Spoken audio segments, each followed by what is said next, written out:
The challenge to build the fastest roller coaster in the world, as fast as a jet fighter catapulting off an aircraft carrier. With the feel of a Formula One race car. Two main parameters of this are F1 and fast. Precision is essential. One bump in the track could cost precious seconds and endanger thrill seekers. My primary job is literally just not to kill people. Installations in dizzying heights. Extreme heat, sand and wind. It's an extremely aggressive environment. The race is on to top the ultimate speed record. It's going to be one super roller coaster. We will take the title for the fastest.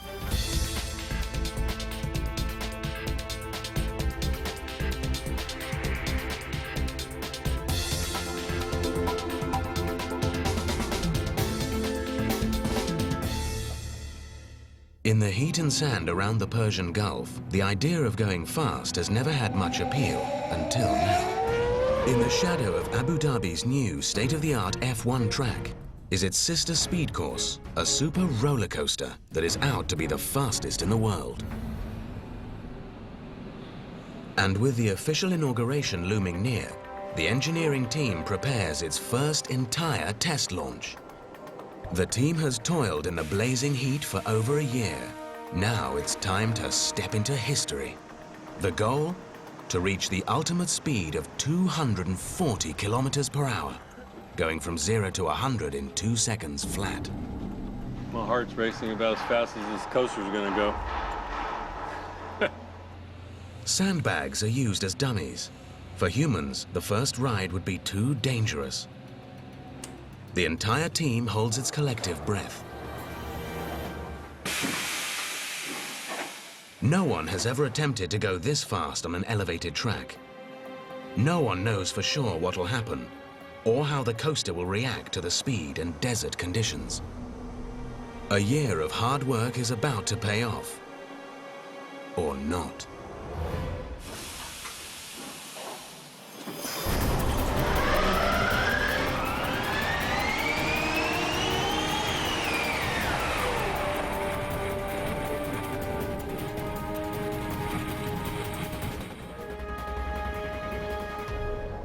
When it arrives here, then I'll be relieved.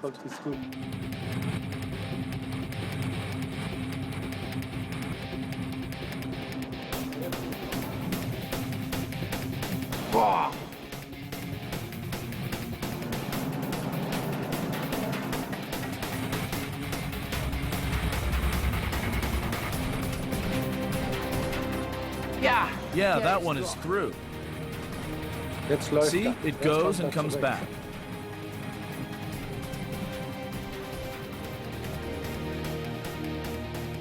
This is the first time the coaster completes the course.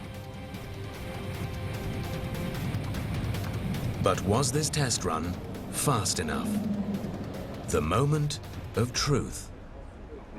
The roller coaster hit a blistering speed of 230 kilometers per hour, but even this is too slow. There are only 4 weeks left to reach the ultimate speed. Plus, there is another task to cope with. No human has been strapped into the seat of this high-speed roller coaster. Time is running out. The dream of the Formula Rossa coaster was born at the world-renowned design firm of Jack Rouse Associates. Project manager Brent Ellis and his team were given the daunting task of designing the world's fastest thrill ride, modeled after the actual Ferrari Formula One race car. Looking at the preliminary designs, I mean, it was something that was it was one of the coolest things I'd ever seen. It well surpassed anything I've done before. This will be an extremely fast ride. I mean, the two main parameters of this are F1 and fast. It's about as simple as that. The designers want to give each guest a ride through the desert like no other. It had to be close to the main building in order for the station to be air conditioned. Because of the temperatures, obviously we need to keep the guests comfortable. So the station area is within the triform area. From the ride station, the guests load in.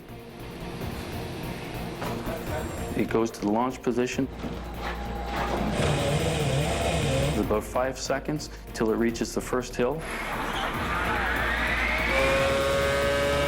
During the first hill, the guest will experience a lot of airtime, which is going to be really important. As it goes through these speed curves, it's going to be low-lying, and the guest will experience more of a race car feel. It'll go over a series of camelbacks or humps till it gets to the retarding brake. That's where there'll be a significant stop. It'll go and rest in the hold brake before it gets back and returns to the station. The whole experience is about 3 minutes. And this experience is the main attraction of the Ferrari World Complex, the largest indoor entertainment park in the world. The park's theme, speed and Ferrari style. The iconic roof covers 200,000 square meters. And the crowning jewel of the park is the Formula Rossa roller coaster, the fastest ride on Earth. Thrill seekers around the world await its official opening, a date that is approaching all too fast. The man in charge of this behemoth task is construction manager Andreas Granig. Andreas is no stranger to roller coaster construction. With over 23 years in the industry, he has built more than 30 roller coasters from the ground up. I've built many roller coasters, but this is the best and the fastest. So we have to make especially sure that everything's in order, that everything's secure and there are no defects on the track.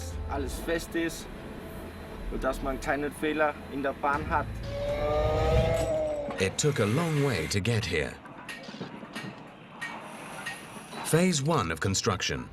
Workers have just 6 months to lay over 2 kilometers of coaster track in the hot, dusty desert.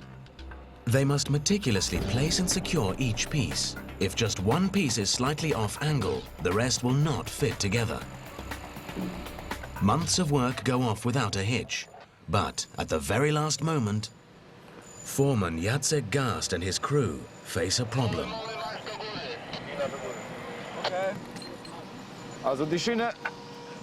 This piece of track seems to be too long for the place where it should fit. We have to lift the supports so that we can split the track above on both sides a bit. The solution: lift the base of the columns in order to expand the whole track. It's not bad, but it's not good either.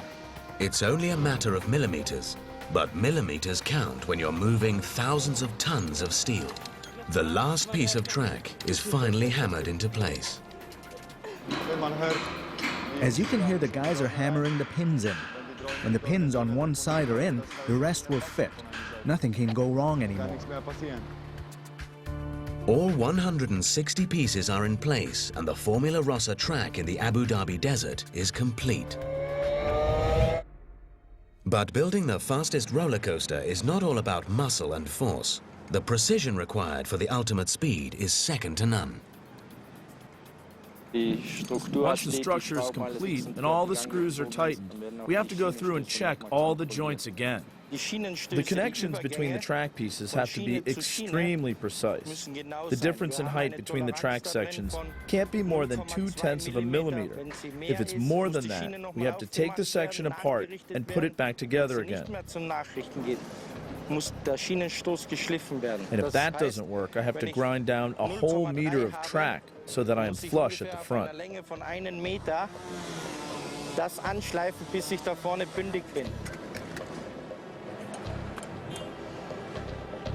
The ultimate speed coaster will go from 0 to 240 kilometers per hour in less than 5 seconds. Any hidden bump in the track connection could damage the wheels and cause serious trouble.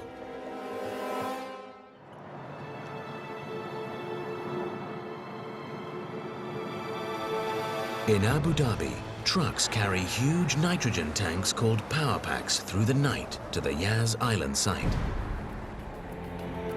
With the track complete, it is now time to construct the one-of-a-kind power system, which will catapult the roller coaster to Formula One-like speeds. Andreas supervises the unloading of the launch equipment.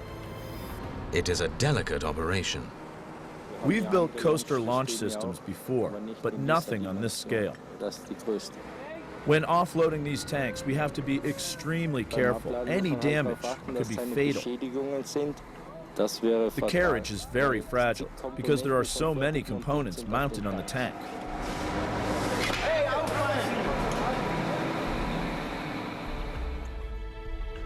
Carefully, the power system is secured in the launch building.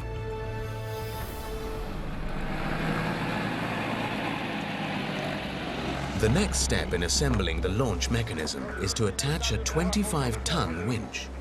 The winch for the Formula Rossa is the biggest catapult coaster winch in the world. The crane needs to lift it over the building onto its machine base, but this poses a problem. Construction workers have almost finished the roof, and there is only a small opening to lower the winch through. If there had been no roof, we could have set the winch in place with the crane and been done. Normally, everything should be clear to make room for the winch, but unfortunately, that's not the case here.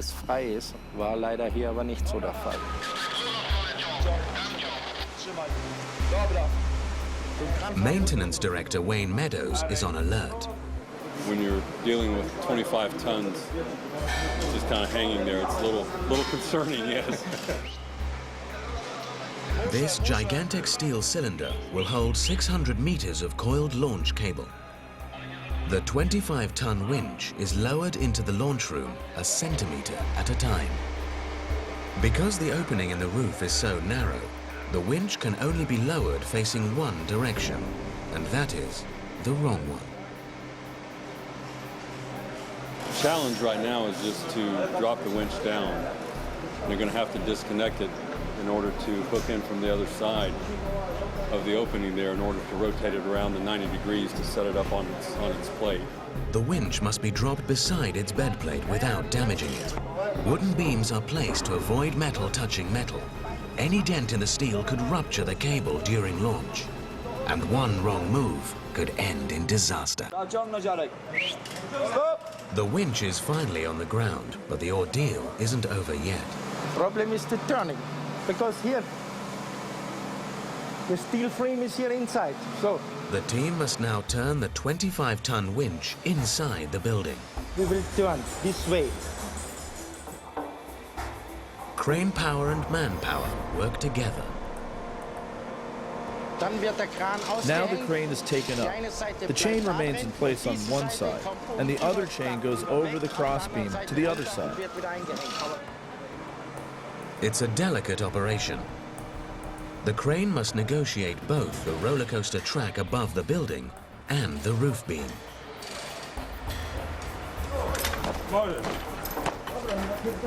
Many hands are needed to turn the heavy winch and avoid pressure on the roof.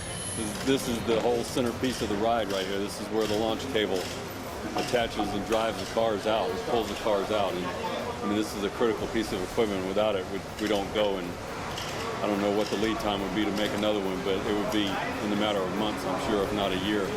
Adding to the risk, the crane driver is operating blind.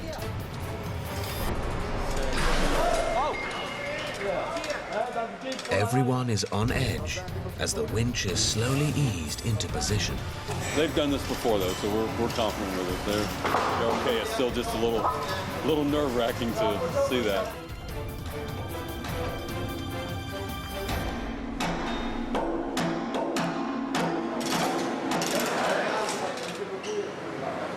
After 6 hours, the moment of truth.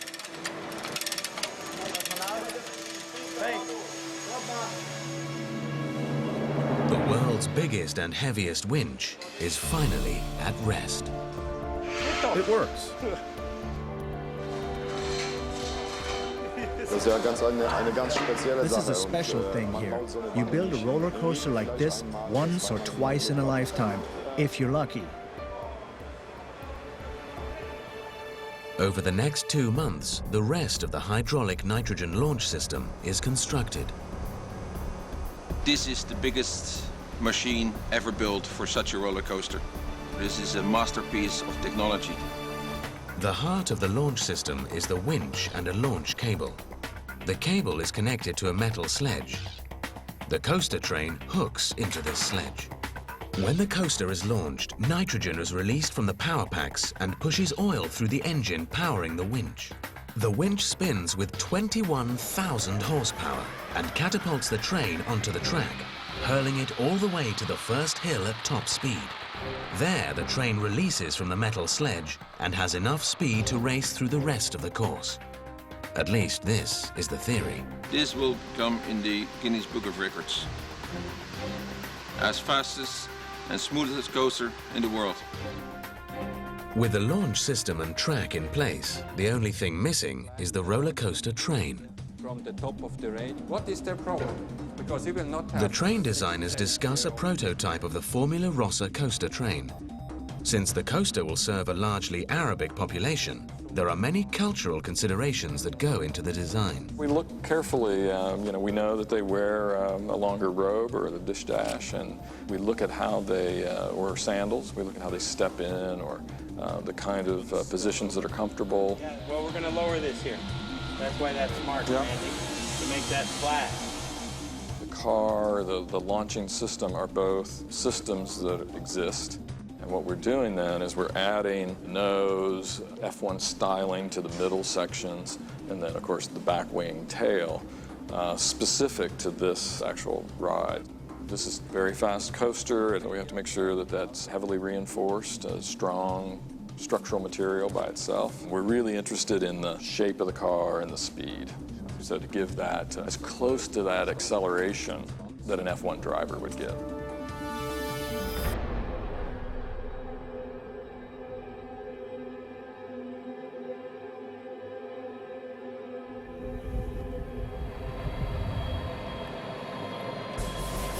Finally, the trains arrive in Abu Dhabi at the construction site after spending weeks on the road.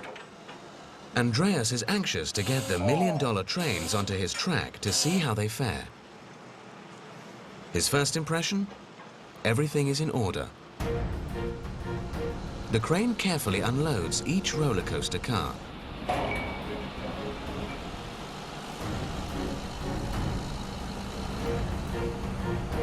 The Formula Rossa will run with 2 trains. Each train consists of 4 connected cars and will carry 16 passengers. It looks good. No damage, nothing broken.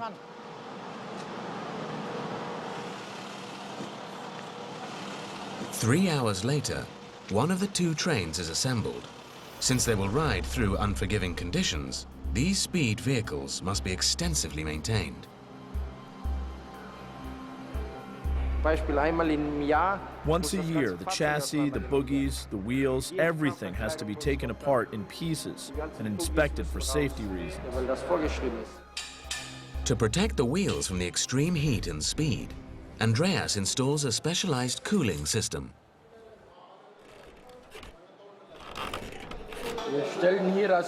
We're installing here a water spraying system for the wheels to cool down the wheels, because otherwise the coating, the rubber on the rim, could come off.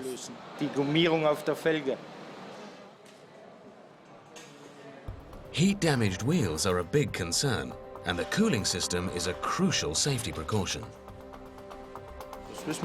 We still don't know how hot they'll become.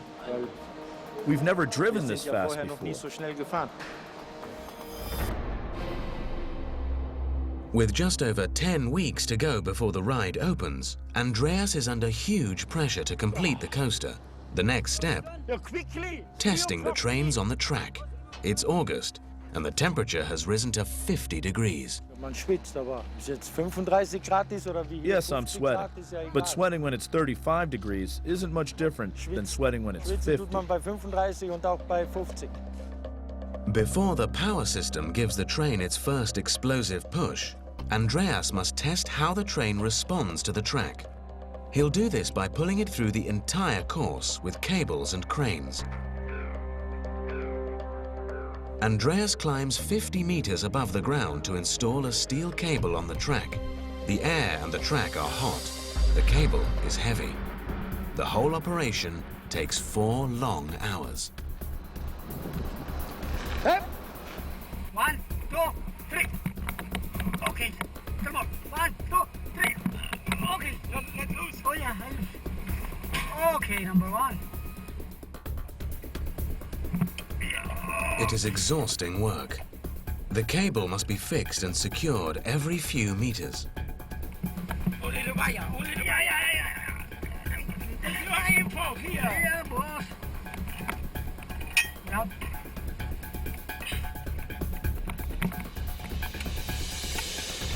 Finally, the cable is installed. The test can now begin.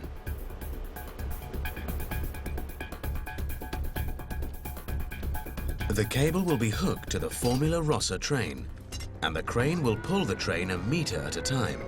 That's how the fastest coaster finds its feet. Stop. Andreas begins in front of the first hill, checking to make sure the train responds to the track as it should. We have to watch the whole chassis to make sure it's not scraping or touching anything it shouldn't.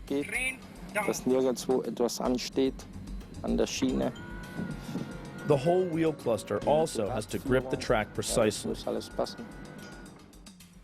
The world's fastest roller coaster begins to crawl before it can run.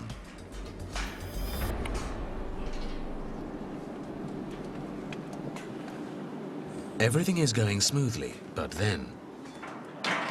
Hey, stop, stop, stop, stop!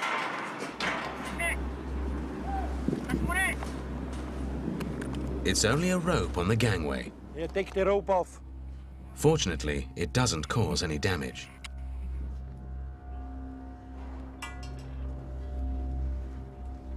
Okay, let's go. Slow. Slow. I'm always listening. When the train is pulled along by the crane, there should be no sound at all. But if I hear metal on metal, then I know something's wrong. Or I see something like the chassis bumping somewhere. Everything is good to go, but Andreas needs a third crane to continue pulling the car up the hill. Katastrophe. This one is not working. How long you need?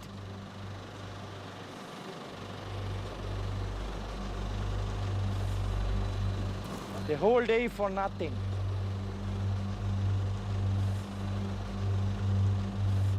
I need the crane, otherwise I can't secure the train.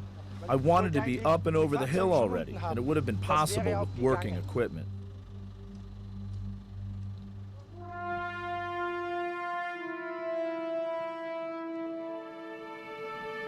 It is a full day of lost work. The delay puts even more pressure on Andreas and his team.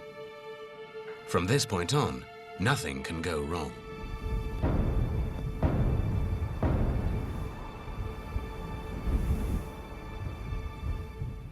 The next day, the crane is in working order. Andreas and his assistant don safety harnesses for another day high above the ground. Now we'll loosen the safety rope and pull the car straight up the hill. Go first on the back side.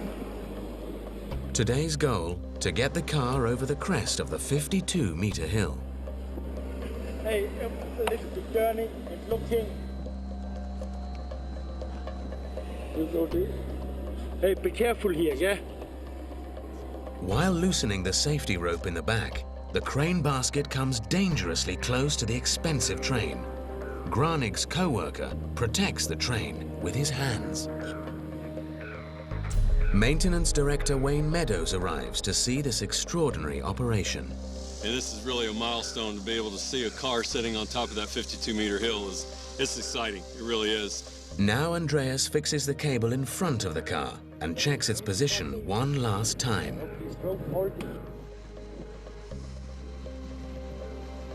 The cable is the only thing preventing the train from flying back down the hill.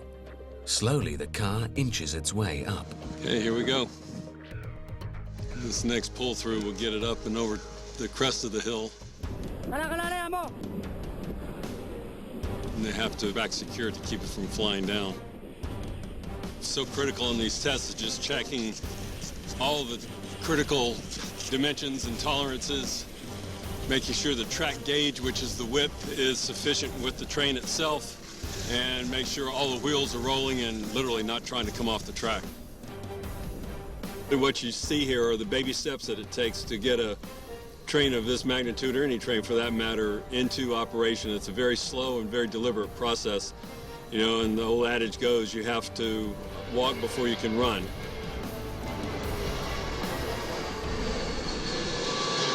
God, they're close. They really are. I know they're a lot farther away than what it looks from here on the ground, but my word, that looks close. We have a lot of challenges here at Ferrari World Abu Dhabi. It's an extremely aggressive environment. This is just the sand and the dust, a little bit of hydrocarbons from the approach to the Abu Dhabi airport, and also just the sea air with the saline and salt content that's in there. The train approaches the top of the first hill. Andreas watches every centimeter of its movement. Stop!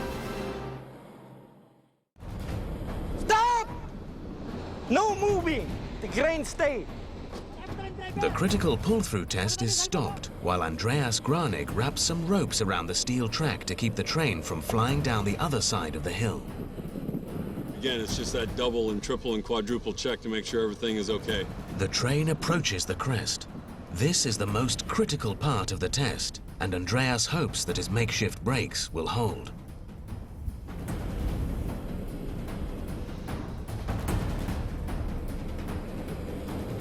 Right now, they're just about at the crest, right where the aircraft warning light is, the 52 meters.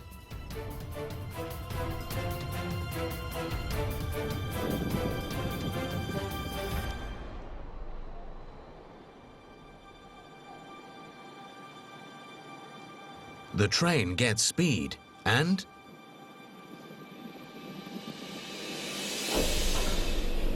Perfect. is stopped. You're brilliant. Brilliant. Excellent. So, we go down.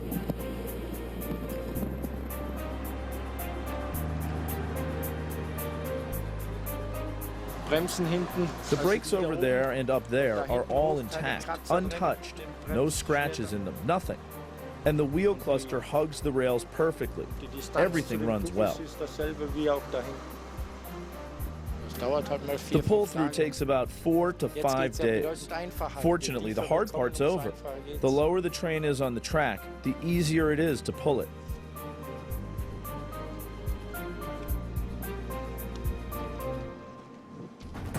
A few hundred meters away is the actual racetrack that inspired the Formula Rossa, the Formula One Yas Marina circuit. Tony, hi. I'm Wayne. Maintenance director Wayne Meadows and park manager Andy Keeling have a test of their own to conduct. Because of the record-breaking speeds, roller coaster riders will need to wear specialized goggles to protect their eyes from sand, wind, and insects. The idea of skydiving because of the rush of air going past your face, and then the hybrid then of the more streamlined safety goggles, which then has the elastic band to hold it in place. Mm-hmm. This is a fun business, no doubt about that. We're in the business for making people have fun. But with the equipment that we have, used in the improper manner or maintained in an improper manner, it can kill people. So my primary job as director of maintenance for Ferrari World is literally just not to kill people.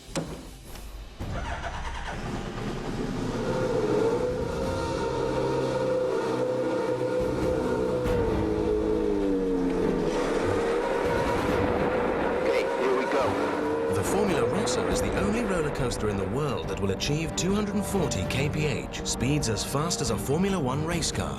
I turn around just to see if any pressure pulls on them, they try to pull off or anything like that, because we know our guests will be doing that. An insect going in your eye can really be catastrophic, so we certainly don't want that to happen. That's why we do these tests. The Yas Marina F1 circuit is the perfect place to test the goggles. All right, Tony, thanks for driving. Yeah, we appreciate that. Well, I think we found our glasses. How was it? These are, I think, will work real well. Definitely, they seem to really stay secure at any kind of speed that we were running. I did the side test. From me? Yeah, please, thanks. All right, that'll be good. Safety is a big concern, but so is completing the project on time for the grand opening of Ferrari World. Chief Commercial Officer Mohammed Al Mubarak has come to check on the progress of the Ferrari theme park.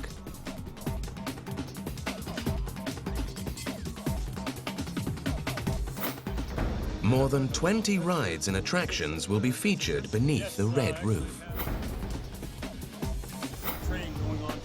All set to be inaugurated in just 2 months' time.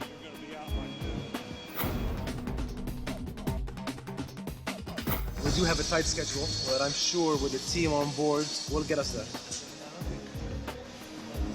Al Mubarak checks the progress of the park's main attraction, the Formula Rossa. It's all about the experience of Ferrari. What we are trying to achieve here is to give every single person around the world the experience of owning and driving his own Ferrari. And what is way better to do it than on this baby right here.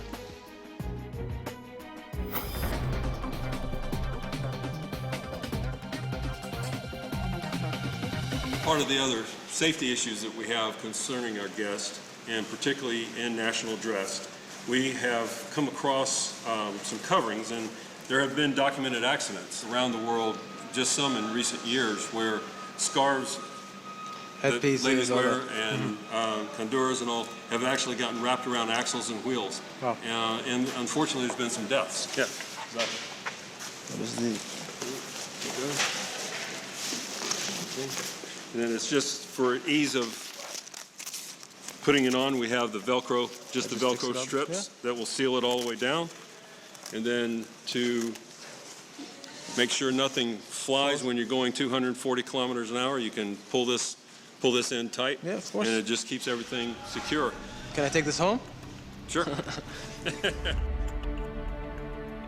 There are just 6 weeks left to the Formula Rossa coaster opening.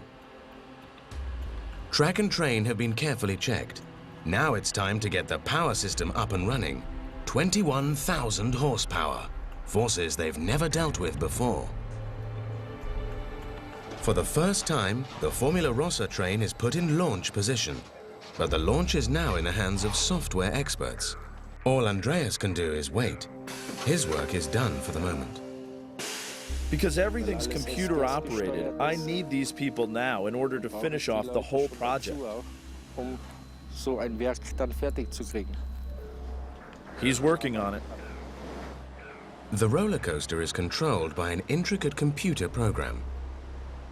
Adrian Hugener is in charge of the launch technology. He controls the complicated electrical system. Beside him, hydraulic expert Clemens Scholzen prepares the hydraulic components for the launch test. Everything is ready to go, until he discovers a major problem. A leak in one of the nitrogen tanks that powers the coaster. Andreas arrives at the scene. He's the one man who is called to solve every crisis. When there's a leak, we have to take care of it ourselves. If we wait for the nitrogen tank supplier to send someone, it'll be too late. There's a leak in one of the valves. With this huge amount of couplings, that can happen. It shouldn't happen, but it can.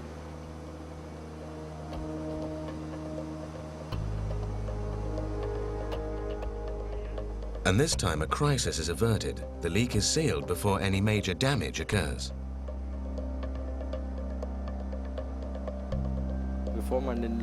We need to make sure everything is perfect before the launch. If we forget something, it's usually too late to fix after we launch. Everything must be 100%. Better to double or triple check everything than check too little. Otherwise, an accident could happen. Finally, the launch team begins the pre-test protocol. The water spray system cools the wheels down. The magnetic brakes are moved up and down. The world's fastest roller coaster is about to be launched. I'm excited. On every project, I'm thrilled when it's finally running. This is a do-or-die moment.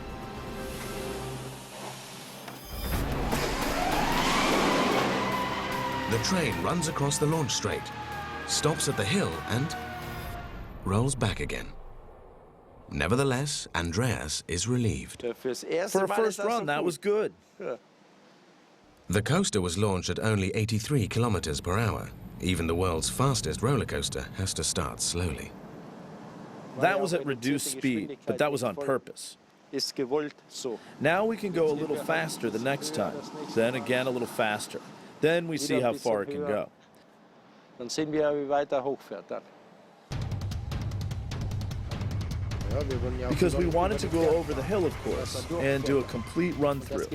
That happens now step by step, because the hydraulics and the electronics all have to be checked. The electric system alone has over 2,000 possible error indicators. All indicators have to be checked if they react and if they work. The crew runs the reduced speed test over and over again throughout the night.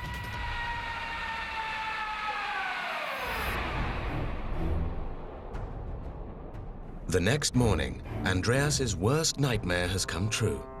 The train is stuck in the middle of the track. The train gets one burst of power at the launch, and that one blast has to carry the train through the whole course. There is no drive mechanism in between. I think what happened is that we've installed too many brakes, and the friction from the new wheels slowed the whole thing down. But that's why it's called a startup, right? The brake problem is not a major problem, but it costs the crew valuable time.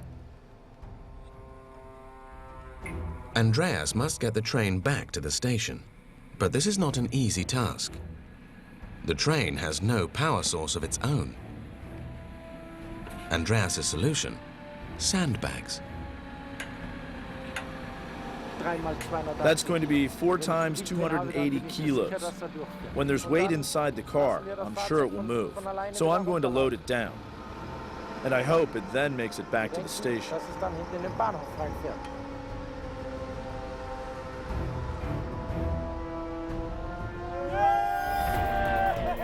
The plan works.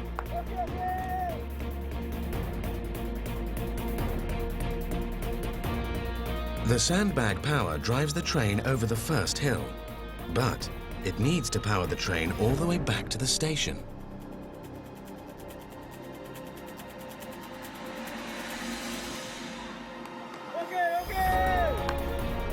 Whoa, yes, it's running to the end. Now we have to do everything else even faster to catch up again. All these challenges and problems ramp up the pressure on Andreas and his crew. The coaster is launched dozens of times over the coming days. It runs the entire track, and the systems are set to reach the ultimate goal. The team makes a final push to set the all-time record of 240 kilometers per hour. And after building and testing every inch of the coaster, Andreas will be its first human rider. Now I have to make last small adjustments. I'm loosening the wheels a bit because the friction is still slowing the car. Wayne makes one last inspection. He can't wait to witness the first manned launch, destined to break the record. That's how this coaster's been built from the very start, to have the world's fastest coaster, and now it's time to put the money on the metal, let's say, and get it going. So it's going to be interesting to watch. We're on the brink of a world record.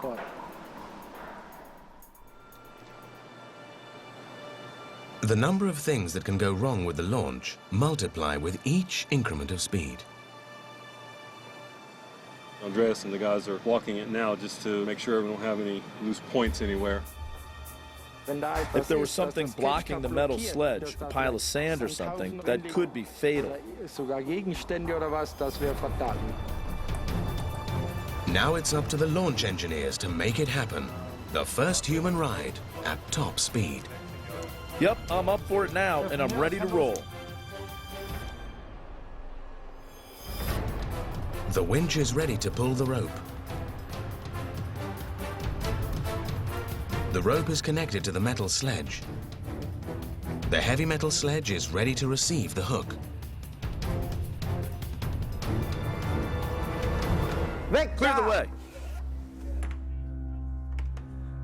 We're launching this at 240 kilometers per hour.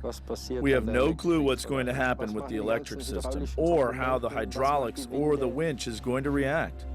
Smile one last time before the ride warps your face.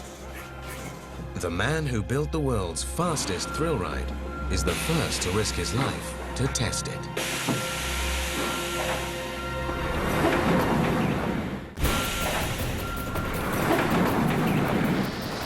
construction manager Andreas Granig and hydraulic expert Clemens Scholzen are the first human passengers on the Formula Rossa coaster. An experience with Formula One-like acceleration, adrenaline rush in the low lines just 1.5 meters above ground, and lots of airtime. It's exciting, it's impressive, but Andreas is only interested in one thing. Did they finally reach their target speed? Adrian, come on, tell us, how fast was it? 240.15. We've done it. Mission completed. We reached our goal. 240.15 kilometers per hour. It's amazing to see it running so well. And that was only the first full-speed launch. The opening day has come. Thousands of visitors are approaching Ferrari World on Yas Island. They have come to discover the thrill of the famous Italian car. They want a blast of speed and feel the rush of an F1 race.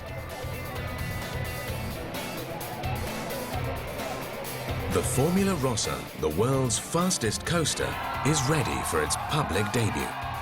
Its construction manager has his fingers crossed. The main thing is the coaster runs now. We've already lost phones today. No, not allowed, please. Wayne is on hand to ensure all the safety rules are properly observed. Guests in traditional dress must cover their headpiece or remove it so that nothing flies loose and gets entangled in the wheels. Finally, the gates are open for those who crave a major adrenaline rush. Pull your bars back. Need to pull these back. There you go. There's only a seat belt and a lap bar to keep riders in their seats. Keep your head back against the headrest. It's a lot easier. Yeah, cinch it down. Make sure it's tight. Glasses okay. Make sure they're tight. Safety goggles are mandatory, at least in the first row. Frightening moments, seconds before start.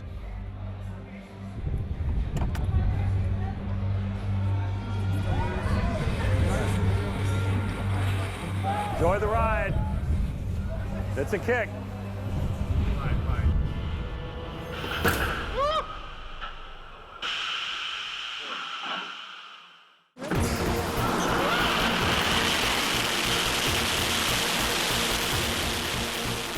It's an adrenaline rush like no other.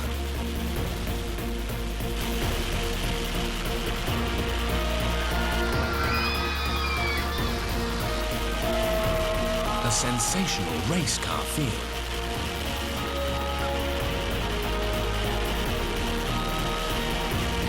An amazing achievement. A true Formula One ride. And one that can only be had here at Ferrari World. Once the riders remember to breathe again, few can find any words. Yeah. Wow. Just peed my pants, man. I am still alive, and I'm going to go back and do another one. An idea on a drawing board has become reality. For design team manager Brent Ellis, this success is a head-rushing thrill, even more than the ride itself. It was something else. Oh, that was something. That was so exhilarating. That was amazing. Meetings, the design documentation, concept drawings, and you're always trying to imagine exactly what it's going to feel like when you actually do it. And there's really nothing to describe it, and it is not disappointing. It is truly remarkable. What a great ride. The launches run without intermission. The man in charge, Andreas Granig, can finally relax. Sure, I'm happy now that it's done. I'm happy that it works and nothing was damaged and no one got hurt. It's satisfying to see the coaster running. The Formula Rossa races through the heat of Abu Dhabi, the fastest in the world. It is an engineering marvel, a structure that defies both gravity and inertia and offers a thrill like no other.